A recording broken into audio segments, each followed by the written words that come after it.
Salut les amis, comment allez-vous? J'espère que vous vous portez très bien. Moi, encore Dieu merci, je me porte super cool. Donc, on se retrouve aujourd'hui pour une nouvelle histoire. Donc, je vous invite à abonner. Pour ceux qui sont abonnés, donc je vous remercie. Ceux qui ne sont pas encore abonnés, je vous invite à abonner à la page pour ne rien rater aucune de nos histoires, car c'est très intéressant de nos jours. Donc, l'histoire parle comment les Arabes sont venus dans la partie nord de l'Afrique. Écoutez bien ce que vous voyez sur cette photo.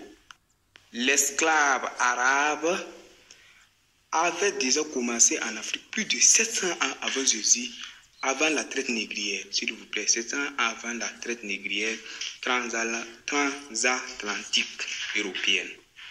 Le commerce des esclaves a commencé lorsque les Arabes ont envahi l'Afrique du Nord pour la première fois au 7e siècle après Jésus-Christ. La première entrée arabe en Afrique s'est faite par l'Égypte. Un général militaire arabe nommé le général Amir Aben Alas a envahi l'Égypte en décembre 639 après Jésus-Christ. Amir avait conquis avec succès l'Égypte et est allé de l'avant et a conquis d'autres endroits comme la Tunisie et l'ouest de la Libye. Une fois ces régions complètement conquises par les Arabes, ils ont imposé des tribus de 360 esclaves dans toutes les régions qu'ils occupaient et contrôlaient. Avec cette traite islamique des esclaves en Afrique, les Nord-Africains ont été islamisés par leurs maîtres esclavagistes arabes. Aujourd'hui, de nombreux Africains, sans savoir comme les propriétaires d'une telle religion, ont brutalement réduit en esclavage leurs ancêtres noirs africains pendant plus de 700 ans.